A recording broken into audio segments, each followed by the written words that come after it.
বাংলাদেশে আজকে যে ভয়ঙ্কর ঘটনা ঘটে গেল, সেই ঘটনা স্মরণ করিয়ে দিচ্ছে ক্ষমতা দখলকারী ডক্টর মোহাম্মদ ইউনূস বলেছিল, রিসেট বাটন, নতুন করে সবকিছু শুরু হবে, অতীতকে সব মুছে ফেলা হবে। এবং ২৪কে নিয়েই তার অভিযাত্রার কথা বলেছিলেন। তাহলে কি মহান মুক্তিযুদ্ধকে সত্যি সব মুছে ফেলার চেষ্টা? আজ রিপোর্টার্স ইউনিটিতে মুক্তিযুদ্ধ ৭১ নামক একটি দল নিরপেক্ষ সংগঠনের অনুষ্ঠানের আয়োজন ছিল। সেখানে বীর মুক্তিযোদ্ধা আব্দুল লতিফ সিদ্দিকী, ঢাকা বিশ্ববিদ্যালয়ের অধ্যাপক হাফিজুর রহমান কার্জন সহ অনেক বীর মুক্তিযোদ্ধা এবং বিশিষ্ট ব্যক্তিরা গেছিলেন। হঠাৎ করে ইউনূসের মব বাহিনী সেখানে গিয়ে তাদের উপর চড়াও হয়। তাদের জীবনে যে লাঞ্ছনা তারা কখনো কল্পনাও করেননি, সেভাবে তারা লাঞ্ছনার শিকার হন। লতিফ সিদ্দিকীর ২ গালে জুতা মারো তালে তালে, তার গায়ে হাত দেওয়া হয়েছে। কয়েকজন মুক্তিযোদ্ধাকে পিটিয়ে পিটিয়ে সেখানে ফেলে দেওয়া হয়েছে। হাফিজুর রহমান কার্জন বারবার বলতেছিলেন, আমি ঢাকা বিশ্ববিদ্যালয়ের একজন প্রফেসর, তারপরেও তাকে লাঞ্ছিত করা হয়েছে। শুধু সেখানেই না, লতিফ সিদ্দিকীর বাড়িতে আক্রমণ করা হয়েছে। এই মবের কাছ থেকে তাদেরকে উদ্ধার করে, মবের সঙ্গে জড়িতদের গ্রেপ্তার না করে তাদেরকে গ্রেপ্তার করে ডিবি অফিসে নিয়ে যাওয়া হয়েছে। সব মিলে মনে হচ্ছে ৭১ সালে যার কোনো অবদান নাই, মুক্তিযুদ্ধকে যিনি পছন্দ করেন না, ডক্টর মোহাম্মদ ইউনূস এবং তার পারিষদবর্গ যে রিসেট বাটন করতে চেয়েছিলেন, তাহলে কি বাংলাদেশে নতুন করে বাটন রিসেট করে মুক্তিযুদ্ধকে একেবারে বিনাশ করে দিতে চান, ভুলিয়ে দিতে চান? তা না হলে মুক্তিযুদ্ধের কথা বললেই সেটা অপরাধ, জয় বাংলার কথা বললে সেটা অপরাধ, মুক্তিযুদ্ধের চেতনার কথা বললে অপরাধ, মুক্তিযুদ্ধের সমস্ত স্মারককে দুমড়ে মুষড়ে গুড়িয়ে দেওয়া হচ্ছে। মুক্তিযুদ্ধের যে আতুরঘর, সূতিকাঘর, বঙ্গবন্ধু ভবন, সেটাকে রাষ্ট্রীয় বাহিনীর উপস্থিতিতে রাষ্ট্রযন্ত্রের ব্যবহারের মধ্য দিয়ে গুড়িয়ে ধ্বংস করে দেওয়া হয়েছে। সারা বাংলাদেশের জাতির জনকের সমস্ত মুরাল গুড়িয়ে দেওয়া হয়েছে। এমনকি ক্যান্টনমেন্টের মধ্যেও যে মুরাল ছিল সেগুলোকে গুড়িয়ে দেওয়া হয়েছে। বীর শ্রেষ্ঠদের যে মুরাল ছিল তাও গুড়িয়ে দেওয়া হয়েছে। শিখা চিরন্তনী গুড়িয়ে দেওয়া হচ্ছে। আমরা কোথায় যাচ্ছি? তাহলে ইউনূসের কথাই সঠিক, রিসেট বাটন হচ্ছে, অর্থাৎ মুক্তিযুদ্ধকে ভুলিয়ে দিয়ে নতুন করে নতুন অধ্যায় সূচিত হবে। জয় বাংলা স্লোগান যারা যারা দিয়েছে তাদের অস্তিত্ব বিপন্ন। একটি শারীরিক প্রতিবন্ধী ছেলে, বাক প্রতিবন্ধী সাইদ, সেই সাইদকেও, সাইদের ছবিটা শুধু আমি আপনাদের দেখাতে চাই।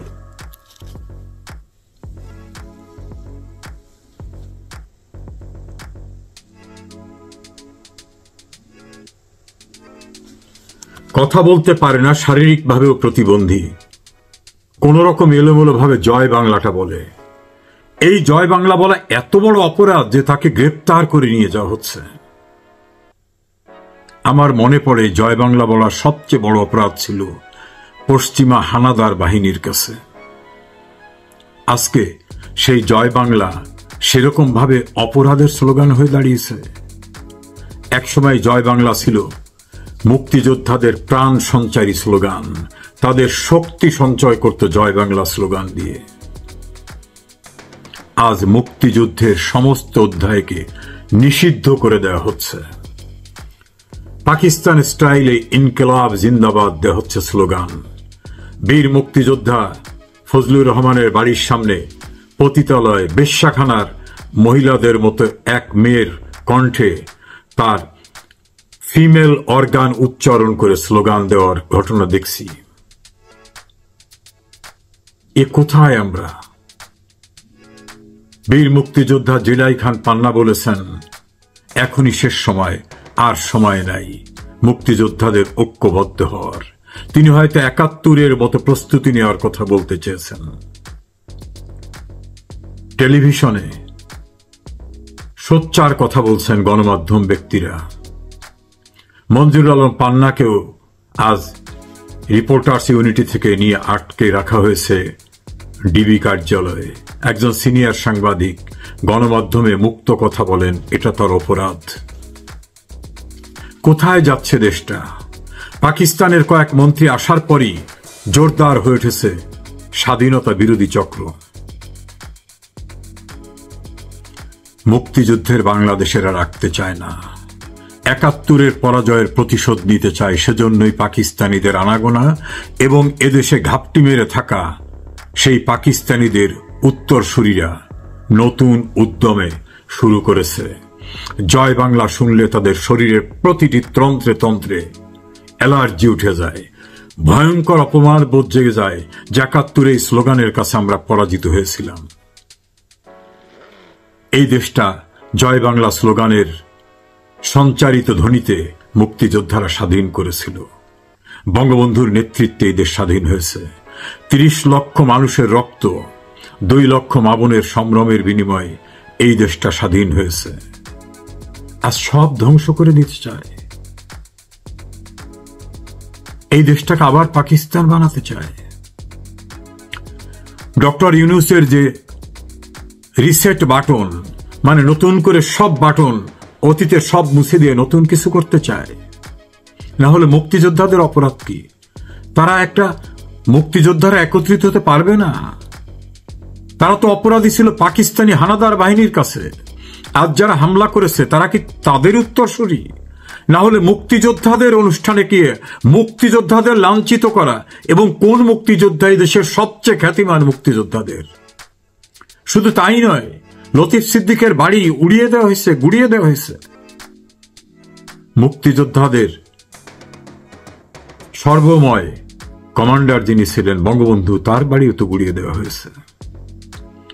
ওরাই বাংলাদেশকে আবার সাম্প্রদায়িক পাকিস্তানে পরিণত করতে চায়। আজ অনিবার্য সময় হয়ে এসেছে আমাদের ঐক্যবদ্ধভাবে তাদের মোকাবেলা করার। যারা দেখেছেন তাদের নয়, যারা দেখেননি তাদের উদ্দেশ্যে ছোট্ট একটি ক্লিপ দেখাতে চাই।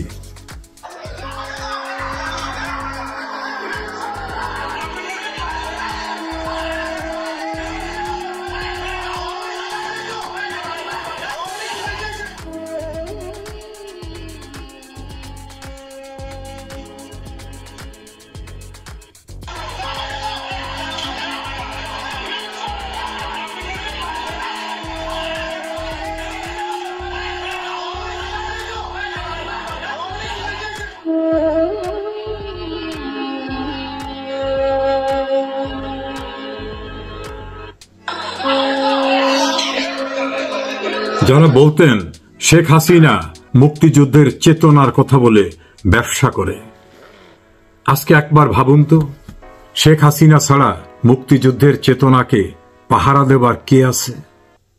একবার চিন্তা করুন তো, যুদ্ধ অপরাধীদের বিচার করে তাদের ফাঁসির রায় কার্যকর করা শেখ হাসিনা ছাড়া কে ছিল? একবার ভাবুন তো, জয় বাংলা স্লোগানকে জাতীয় স্লোগানে পরিণত করা শেখ হাসিনা ছাড়া কারো পক্ষে সম্ভব ছিল? মুক্তিযুদ্ধের সমস্ত স্মারক রক্ষা করা, প্রতিটি জেলায় জেলায় মুক্তিযোদ্ধাদের জন্য জাদুঘর করা, মুক্তিযোদ্ধাদের জন্য বীর নিবাস, শেখ হাসিনা ছাড়া কে করে? যারা শেখ হাসিনাকে চেতনার ব্যবসায়ী বলতেন, কোথায় তারা আজকে? যারা বলতেন শেখ হাসিনা জয় বাংলা জাতীয় স্লোগানকে দলীয় স্লোগানে পরিণত করেছে, আজ তো শেখ হাসিনা নাই। যারা বলতেন বঙ্গবন্ধু আমাদের সকলের সম্পদ, শেখ হাসিনা ব্যক্তিগত সম্পদে পরিণত করেছেন, আজ কোথায় তারা? মুক্তিযোদ্ধাদের মর্যাদা দেওয়ার ক্ষেত্রে বলতেন এটা আওয়ামী লীগের একক দায়িত্ব না, আজ তো আওয়ামী লীগ নেই। আপনারা কোথায়? এই যারা চেতনার ব্যবসায়ী বলতেন, আজ তারা কোথায়? ঘৃণা হচ্ছে, লজ্জা হচ্ছে আপনাদের? বুঝতে পেরেছেন? অ্যাডভোকেট ফজলুর রহমান, যিনি বীর মুক্তিযোদ্ধা, তিনি সঠিক বলেছেন, শেখ হাসিনা দেশ থেকে চলে যাওয়ার পর প্রমাণিত হয়েছে মুক্তিযুদ্ধের চেতনা রক্ষা করার জন্য শেখ হাসিনা ছাড়া অন্য কেউ বিকল্প নাই। ডক্টর ইউনূস এবং তার সহযোগীরা পাকিস্তানের পরাজয়ের প্রতিশোধ নিতে তাদের উত্তরসূরি হিসাবে কাজ করছে। এখনো যাদের বুঝতে বাকি আছে তাদের আর কোনোদিন চৈতন্যোদয় হবে না। ৭১-এর মতো আবার ঐক্যবদ্ধ হবার সময় চলে এসেছে। বীর মুক্তিযোদ্ধা জেডাই খান পান্না বলছেন, এখন শেষ সময় মুক্তিযোদ্ধাদের ঐক্যবদ্ধ হওয়ার।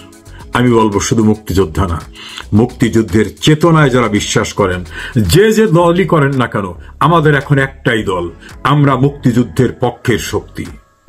আমাদের এখন ঐক্যবদ্ধ হয়ে ৭১-এর পরাজয়ের প্রতিশোধ যারা নিতে চায় তাদের অস্তিত্ব বিনাশ করে দিতে হবে।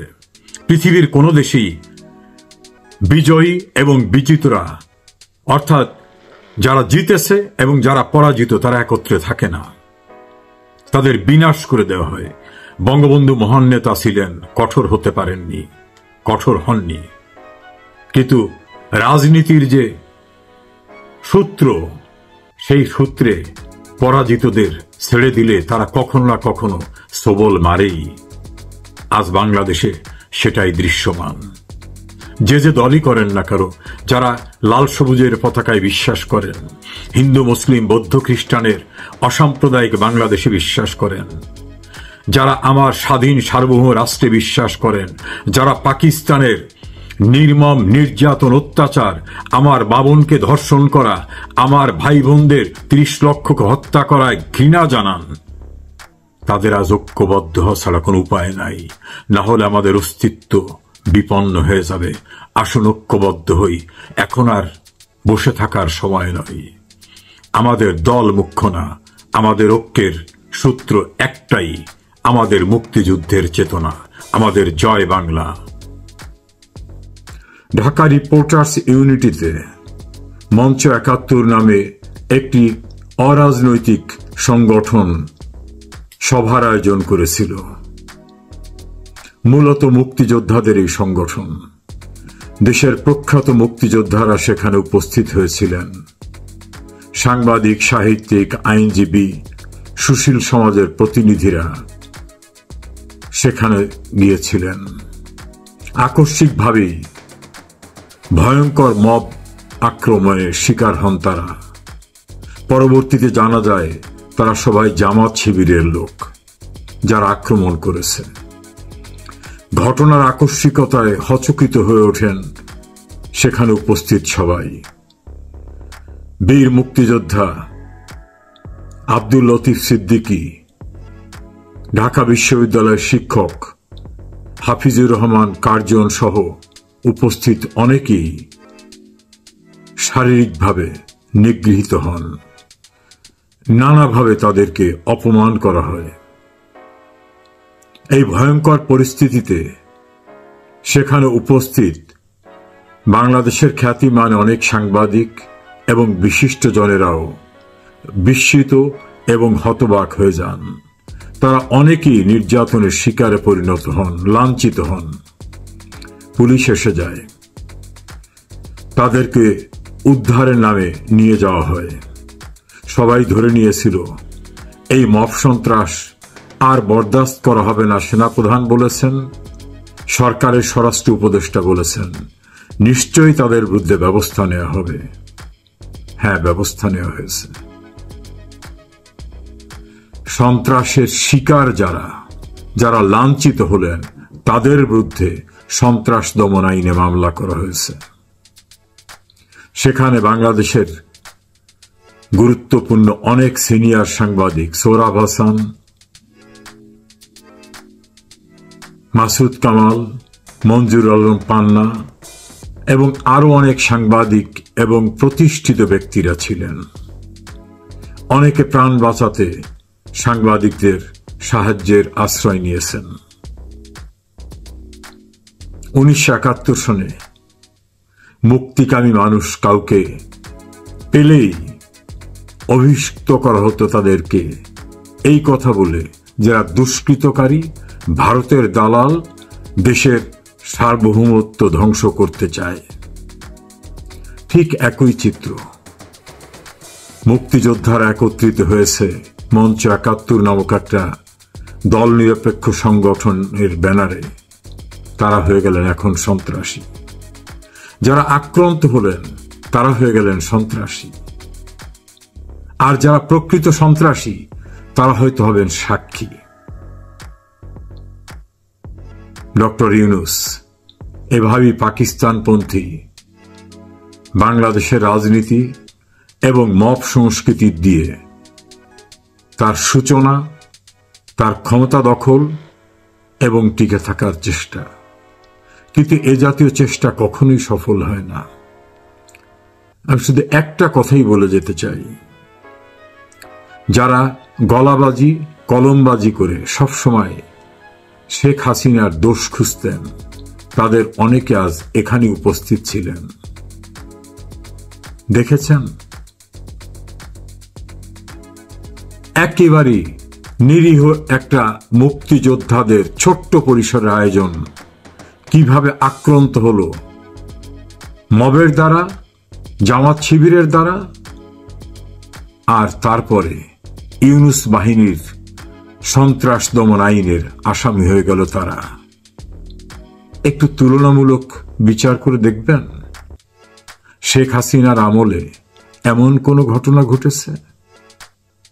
যারা খুব উচ্ছ্বসিত ছিলেন ইউনূসের পক্ষে কথা বলতে, কলাম লিখতে লিখতে গলদঘর্ম হয়ে যেতেন, কথা বলতে বলতে ক্লান্ত হয়ে যেতেন ইউনূসের প্রশংসায়, মুক্তিযুদ্ধের চেতনা ব্যবসায়ী হিসেবে অভিযুক্ত করতেন শেখ হাসিনাকে।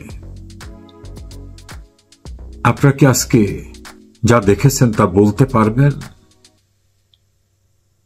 আপনাদের কি চৈতন্যোদয় হবে? বাস্তবতা কি তুলে ধরতে পারবেন লেখায় এবং কথায়? প্রিয় দেশবাসী, ৭১ সালে মুক্তিকামী মানুষদের বলা হতো দুষ্কৃতকারী। ২০২৫ সালে বীর মুক্তিযোদ্ধাদের ঠিক একইভাবে অভিযুক্ত করে বলা হচ্ছে সন্ত্রাসী।